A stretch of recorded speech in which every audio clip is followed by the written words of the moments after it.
What's up, y'all? It's Dr. Megan, owner and founder of The People's Editor. For nearly 5 years, The People's Editor has been serving Black academics in some of the most prestigious higher education institutions in the world. We want to share a little bit more about our story, our background, how we got started in this book. It was a pretty organic kind of process. When I was a doctoral student, I started out wanting to become a faculty member. I took my personal experiences as a doctoral student who was preparing to become a faculty member. I also took the literature and the research that talked about the experiences of Black women faculty and how Black women faculty often are just underappreciated, underpaid. We're expected to do more labor than our white counterparts or even Black male counterparts or counterparts from other races and gender demographics. We're abused. We experience all types of violence from students, other faculty, administration, anyone you can think of, right? And so as I paired what I was learning through my own experiences and in the literature with what the type of life I envisioned, I kind of reasoned that I did not want a faculty role.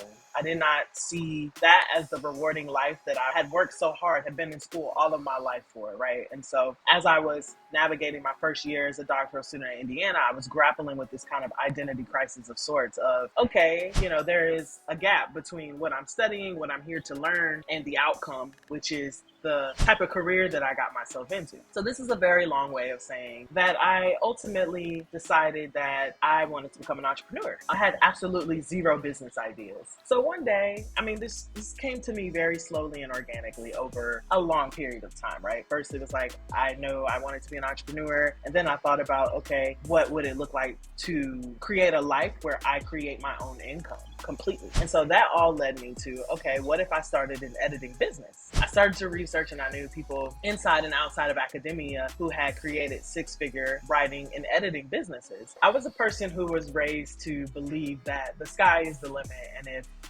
there's something you can think of, it's possible. If there's one other person who has done it, then you can also do it. And like I said, I knew that there were multiple people who did not even have the academic training and things of that nature that I had who had built six-figure writing and editing businesses. So I set out on the path. Boom, here comes the pandemic.